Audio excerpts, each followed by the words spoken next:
पहले तो उन्होंने यानी पहले तो विश्वामित्र जी ने पूजा की। हाँ, फिर उसके बाद पूजा पूरी होती दोनों भाइयों को आशीर्वाद दिया। क्या आशीर्वाद दिया कि शोभल मनोरथ हो ही तुम्हारे, शोभल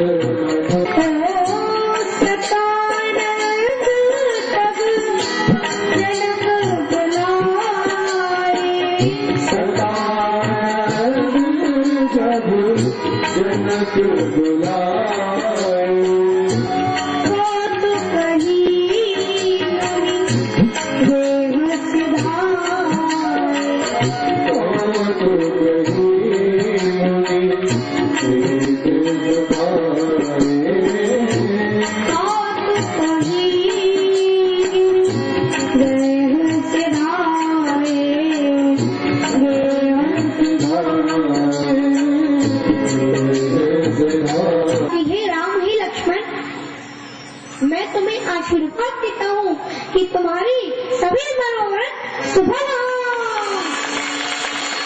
और इतना सुनते ही दोनों भाई राम और लक्ष्मण दोनों ही बड़े प्रसन्न हुए। देखो सज्जनों, विश्वामित्र जी ने अभी राम जी को आशीर्वाद नहीं दिया, उन्होंने लक्ष्मण जी को भी आशीर्वाद दिया। क्योंकि आपको पता है, एक बात बताऊँ, जब राम जी जब सीता मैया को देख रहे थे ना, तो भैया लक्ष्मण जी भी चुपके चुपके से उर्मिला जी को देख रहे थे। तो उन्होंने विश्वामित्र जी ने दोनों को आशीर्वाद दिया कि तुम्हारी मनोरथ सफल हो। ये सुन के दोनों भाई बड़े प्रसन्न हुए। उसी तरह सतानंद जी से जनक जी ने कहकर जनक जी ने सभी लोगों को बुलवा लिया धनुष यज्ञशाला में, क्योंकि स्वयंवर प्रारंभ होने वाला है। तो प्रभु श्री राम समस्त ऋषि मुनियों और अपने छोटे भाई लक्ष्मण के साथ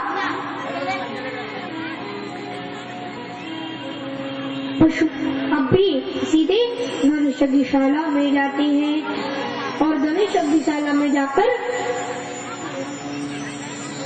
सज्जनों महानुभावों, धनुष यज्ञशाला में जाकर भगवान जैसे ही वहाँ पर गए तो वहाँ पर जो सारे राजा महाराजा बैठे हुए थे ना, वो सब उनको ही देखने लगे।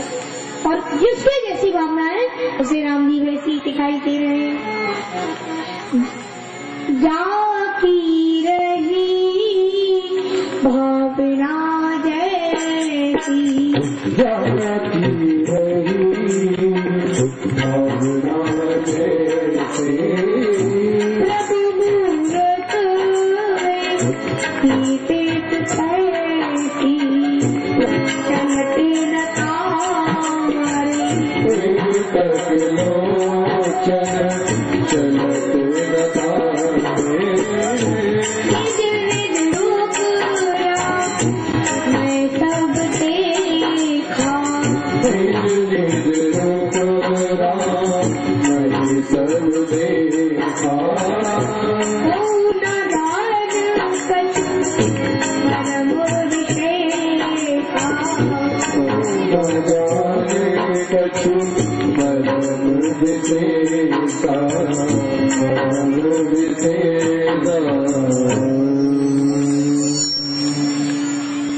तो महानुभावों सज्जनों सभी ध्यान से सुनिए। तो अब जैसे ही राम और लक्ष्मण वहाँ पर आए तो जिसकी जैसी भावना उसे भगवान वैसे ही दिखाई दे रहे। वहाँ पर जो राक्षस रूप बदल बदल कर आए हुए थे ना, उन्हें भगवान श्री राम कैसे दिख रहे? भगवान उनको उनके काल के समान दिखाई दे रहे। भक्तजनों को राम उनके विराट रूप में दिखाई दे रहे और ऋषि मुनि साधु संतों को राम अपने इष्ट के रूप में दिखाई दे रहे। छोटे छोटे बच्चों को राम उनकी मित्र के रूप में दिखाई दे रहे और जनक समेत सभी रानियों को राम अपने बालक के रूप में दिखाई दे रहे हैं। अर्थात किसी जैसी भावना है उसे भगवान वैसे ही दिखाई दे रहे हैं।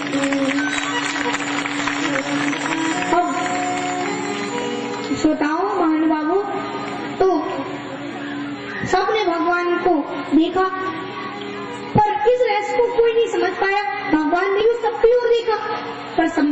भगवान राम ने केवल उनकी ओर ही देखा है और किसी की ओर नहीं देखा, इसलिए इसको कोई समझ ना पाया।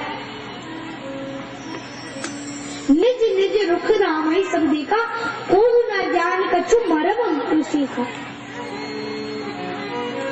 तो जनक जी ने क्या किया, हुआ था कि उन्होंने उसी भवन में सब मंचों से बड़ा एक सुंदर विशाल मंच बनवाया, जिसपे उन्होंने प्रभु श्री राम, लक्ष्मण जी आदि सब और विश्वामित्र जी को बिठवाला है और उन्होंने राम जी को उस पर मंच पर बिठाला है। तो इसके बाद जब धनुष यज्ञशाला यानी कि स्वयंवर शुरू होने वाला है, तो उससे पहले राजा जनक ने सीता मैया को भी बुलवा लिया है।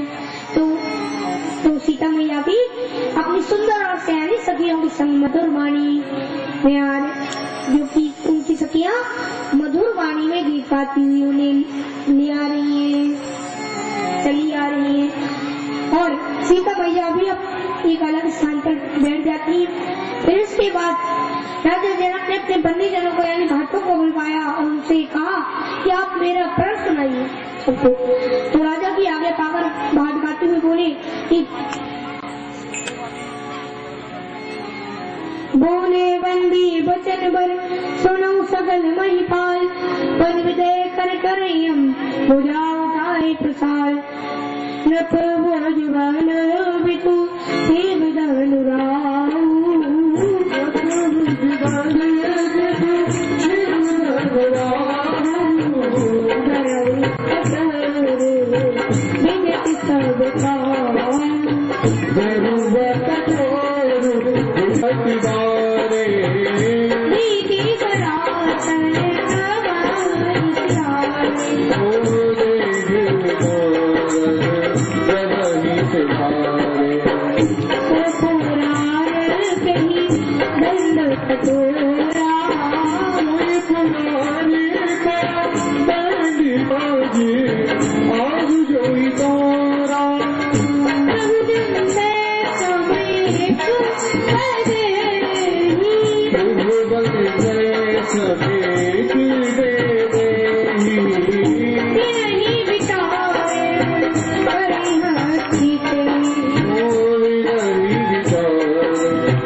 उनके गले में ये माला डाल देगी।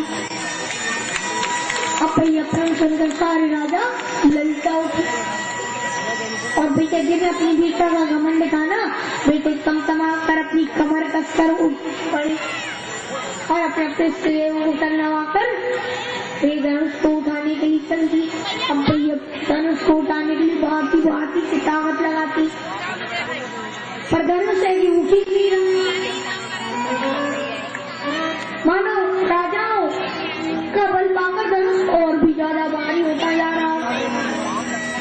मानो सज्जनों, मूर्ख राजाओं से धनुष किस प्रकार नहीं डोलता,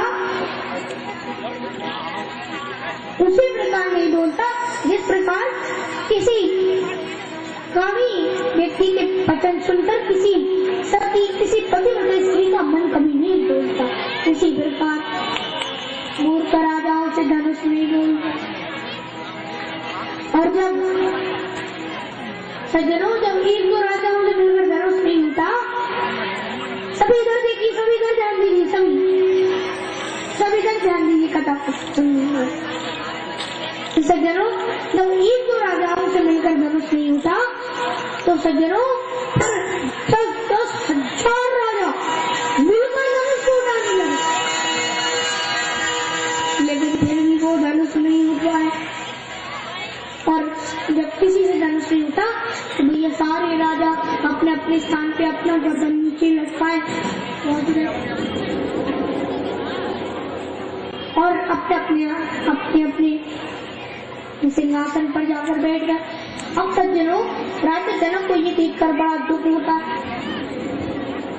तमकी गली उदन मूढ़ उठे न चले न जाए, मनु कहा बटुवाओं पर अधिक बिगड़ गया। और जनक जी महाराज से रान आ गया और वो भरी सभा में क्रोध भरे वचन बोले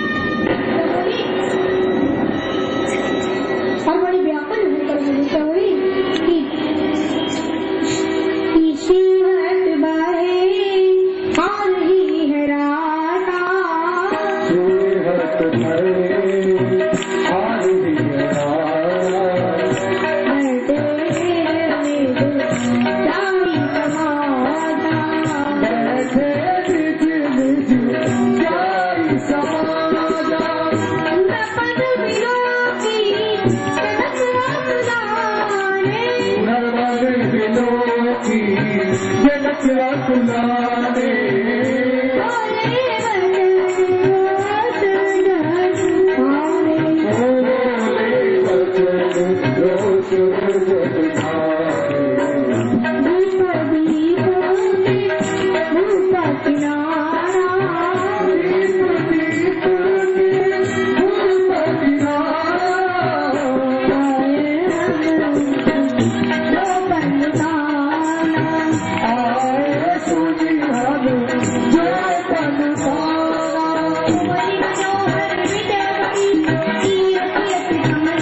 था कि इस पृथ्वी पर कोई वीर ही नहीं है, तो मैं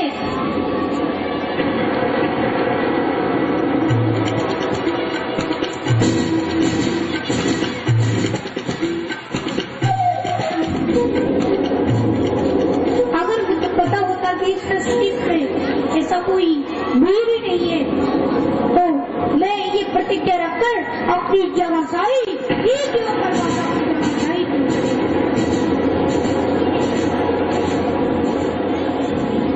सज्जनों, इतना सुनते ही तो सज्जनों लक्ष्मण जी महाराज लक्ष्मण जी बहुत तेज क्रोधित हो गए, उनकी भौहें फड़कने लगी। तो मेरा सभी निवेदन शांतिपूर्वक अपने अपने स्थान पे बैठ जाए माता, मैंने सभी और सभी दूर से ही राम भगवान के दर्शन कर लीजिए, सभी अपने अपने स्थान पे बैठ जाइए। कथा भी बहुत बाकी है, तभी कथा आगे बढ़ेगी। जब तक माता बहन नीचे, तब माता बहन अपने अपने स्थान पे नहीं बैठेंगी, तभी आगे तब